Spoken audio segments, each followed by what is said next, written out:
भाई बहन, आज की रोटी की हर सदस्य व्यक्तियों के लिए यीशु ख्रिस्तांची मधुर नावाचे सप्रेम नमस्कार। आज के दिनांक 29 एप्रिल 2024 सोमवार। तुमच्या घरात जे तुझ्या घरात राहतात ते धन्य, ते अजूनही तुझी स्तुती करतील। सेला। स्तोत्र 84 अध्याय वचन 4। घर या शब्दाचे 5 महत्त्वाचे अर्थ किंवा अर्थ आहेत। सर्वप्रथम तुम्ही जिथे राहता ते ठिकाण आहे।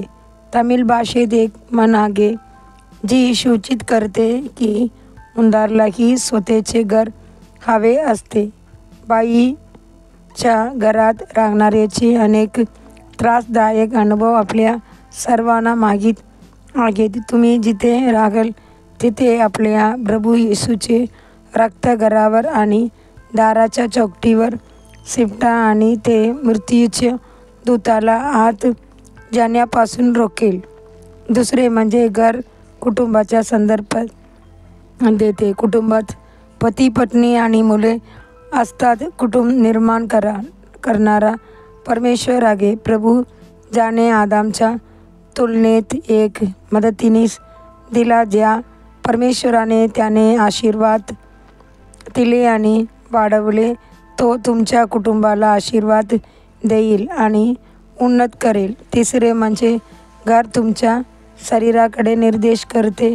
तुम्ही या शरीरात राहतात, तसेच तुमच्या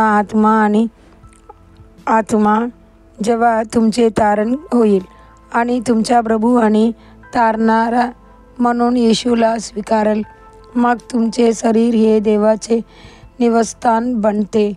पवित्र शास्त्र म्हणते, हे रहस्य जो तुमच्यामध्ये ख्रिस्त आहे गौरवाची आशा आहे। कलेशियन 1 अध्याय 27 वचन। चौथे घर म्हणजे देवाचे मंदिर, जिथे त्यांचे विश्वासणारे आणि सेवक त्यांची आत्म्याने आणि सत्याने पूजा करतात। तिथे आपण परमेश्वराला भेटतो आणि त्यांची उपस्थिती जाणवते।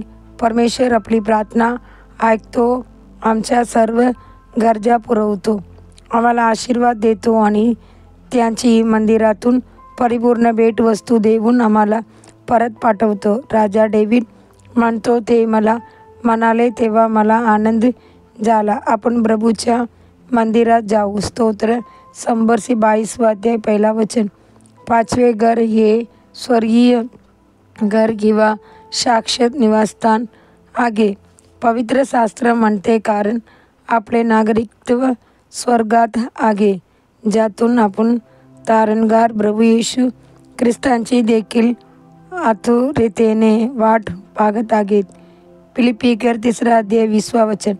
प्रभू येशू म्हणाला, माझ्या पित्याची घरात अनेक वाड्या आहेत, तसे नसते तर मी तुला सांगितले असते। मी तुझ्यासाठी जागा तयार करायला जातो, आणि जर मी जाऊन तुझ्यासाठी जागा तयार केली तर मी पुन्हा येईन आणि तुला माझ्याकडे येईन, यासाठी की जिथे मी आहे तिथे तुम्हीही असावे। जॉन 14 अध्याय 2 आणि 3 वचन।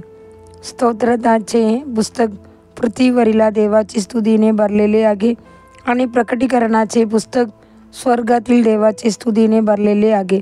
देवाची मुलांनो, आम्ही विश्वासणारे सगळं या जगात परमेश्वराची स्तुती आणि उपासना करू। आपण स्वर्गीय त्यांची स्तुती करू। पुढील चिंतनासाठी श्लोक। मला परमेश्वराकडून एक गोष्ट हवी आहे, ती मी शोधणार आहे।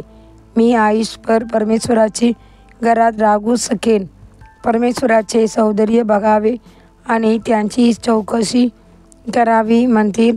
स्तोत्र 27 अध्याय वचन 4। दिवसासाठी बायबल वचन सकाळी 1 राजा अध्याय 6 आणि 7 अध्याय, संध्याकाळी लूक अध्याय 20 अध्याय 27 वचन ते 46 वचन। धन्यवाद।